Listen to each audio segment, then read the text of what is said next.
পরশুরাম আজকের নায়ক গল্পতে কিন্তু একদম সাসপেন্সে ভরা। শুরুতেই দেখা গেল যে ছোটকা কিন্তু তটিনীকে বলছে যে সে যাতে এই বাড়ি ছেড়ে চলে যায়, কারণ তার বাচ্চাদেরকে সবাই কথা শোনাচ্ছে আর তটিনীকেও সবাই কথা শোনাচ্ছে। সেই সময় তটিনী ছোটকাকে বলে তুমিও তাই চাচ্ছ? তটিনী তখন ছোটকাকে বলে আমি যাব না, কিন্তু ছোটকা বলে যে তুই চলে যা, বাচ্চাদের সমস্ত খরচ এমনকি টিউশন ফি আমি দিয়ে দিব, তুই এই বাড়ি ছেড়ে চলে যা।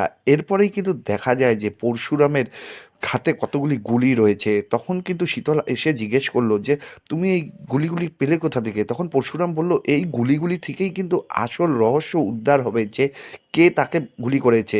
এবং সেই সময় কিন্তু তটিনীকে বারবার করে দোষারোপ করলো শীতল, বলল যে তটিনীই তোমাকে গুলি করেছে। কিন্তু পরশুরাম কিন্তু সেটি মানতে নারাজ, কারণ পরশুরাম জানে যে তটিরা তাকে মারতে পারে না। ঠিক সেই সময় কিন্তু পরশুরাম একটি মোবাইল বার করলো আর সেটি দেখে শীতল অবাক হয়ে গেল। সে জিজ্ঞেস করলো তুমি মোবাইল পেলে কোথা থেকে? তখন পরশুরাম বলল আমাদের পক্ষে এই সব মোবাইল জোগাড় করা কোনো ব্যাপার না, এই মোবাইল দিয়ে সে কাকে যেন ফোন করবে। তার পরের দৃশ্যই কিন্তু বদলে গেল। দেখালো বিজিত এসে তটিনীকে বলছে যে সে যাতে বাড়ি ছেড়ে চলে যায়, সামনেই গাড়ি দাঁড়িয়ে রয়েছে আর সেই গাড়ি তটিনীকে কিন্তু তার বাড়িতে নামিয়ে দিবে। ঠিক সেই সময় তটিনীর মা তটিনীকে বলে যে তুই কোথাও যাবি না, তুই আমার মেয়ে, তোরা এই বাড়িতেই থাকবি। কিন্তু তটিনী কিন্তু প্রচণ্ড রেগে গিয়েছে। সে তখন বলে না আমরা এই বাড়িতে থাকবো না, আমাদের বারবার করে এত অপমান করা হচ্ছে।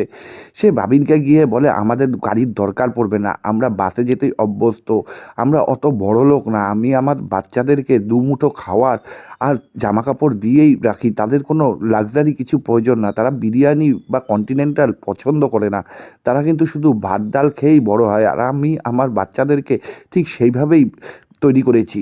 এরপরে টটিনিকে দেখা যায় আরও রাগ করতে। সে গিয়ে সুকন্যাকে বলে তার মেয়ে কোনোদিন ওই চুরি করতে পারে না, এই চুরির স্বভাব তাদের আছে, তার মেয়েরা এতটাই নম্র ভদ্র যে তারা কখনোই কোনো সোনা জিনিস পরে থাকলে সেটি তাকে দিয়ে দেবে, এই স্বভাবটি তাদের মধ্যে রয়েছে, কারণ তারা লাক্সারি পছন্দ করে। টটিনি বা তার বাচ্চারা কিন্তু লাক্সারি পছন্দ করে না, তারা শুধু প্রয়োজনীয়তা পছন্দ করে।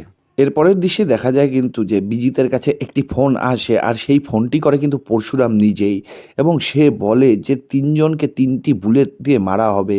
বিজিত কিন্তু চিনতে পারছিল না অপরদিকে কে আছে। সেই সময় পরশুরাম বলে একটা গুলি কিন্তু বিজিতকে আর একটি সৌরভকে, আর লাস্ট যেটি থাকবে সেটি কিন্তু বিজনলালকে মারা হবে। এটা শুনে বিজিত কিন্তু প্রচণ্ড ভয় পেয়ে গিয়েছে এবং ছোটকাকে ইশারা করে কোনায় ডেকে নিয়ে বলে যে তার কাছে একটি উড়ন্ত ফোন এসেছে যেখানে কিন্তু তাকে ধমকি দেওয়া হচ্ছে। তখন ছোটকা বলে এখন এগুলা কথা না বলাই ভালো, চুপচাপ থাকা। এরপরের দৃশ্য বদলে যায়। মর্গে দেখা যায় যে বিজনলালের তিনজন ছাকরের যাদেরকে পরশুরাম মেরেছিল তারা শুয়ে আছে, এবং সেই সময় কিন্তু সেটি দেখে সৌরভ একটু টেনশনেই পড়ে গেল। তখন বলরাম কিন্তু সৌরভকে বলল যে তুমি এত টেনশন পড়ছো কেন, এত তো মার্ডার দেখেছো, কিন্তু এই তিনজনকে নিয়েই তোমার এত টেনশন কেন? আর ঠিক সেই সময় কিন্তু একদল যাত্রাপালা আবার সেই মড়কের সামনে চলে আসলো। যাত্রাপালাটি এখন পুলিশ স্টেশনের সামনে চলে এসেছে এবং সেই যাত্রাপালার মধ্যে লুকিয়ে ছিল কিন্তু পরশুরাম, এবং সে কিন্তু সৌরভকে বলরামকে দেখছিল। ঠিক সেই সময় কিন্তু পরশুরাম মোবাইল থেকে ফোন করে বলরামকে বলে তটিনীর যে মোবাইলটি ইউজ করেছে তাতে কোনগুলি ব্যবহার করা যায়। এতে কিন্তু বলরাম একটু সন্দেহ হলো এবং সে কিন্তু মনে মনে বুঝেও গেল যে কি হতে চলছে। তখন তার সাকরেদ তাকে জিজ্ঞেস করলো যে কে ফোন করেছে। বলরাম কিছুটা ছুপিয়ে দিল, সে কিন্তু বুঝতে পেরেছিল। এরপরে বলরাম বলল চলো এখান থেকে চলে যাওয়া যাক। এরপরের দৃশ্যে দেখা যায় শীতল কিন্তু পরশুরামকে নিয়ে গাড়িতে বসে পড়ে, আর ঠিক সেই সময় বলরাম সৌরভ সেদিকে আসতে থাকে। শীতল আর পরশুরাম কিন্তু কিছুটা লুকানোর চেষ্টা করলেও হঠাৎ করে বলরাম আর সৌরভ কিন্তু সেখান থেকে সরে যায় এবং তারা কিন্তু বেঁচে যায়, তাদেরকে আর কেউ দেখতে পারেনি।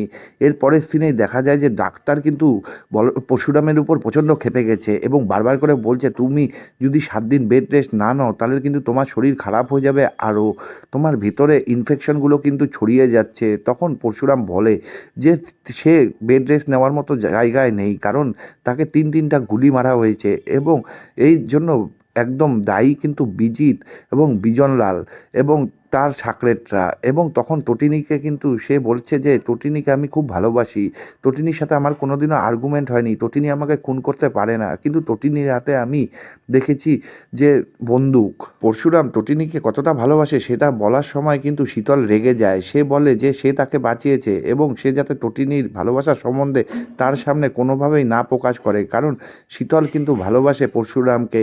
এরপরেই দেখা যায় পরের দৃশ্য, এবং নেক্সট এপিসোড কিন্তু দারুণ একটি সাসপেন্সে ভরা থাকবে।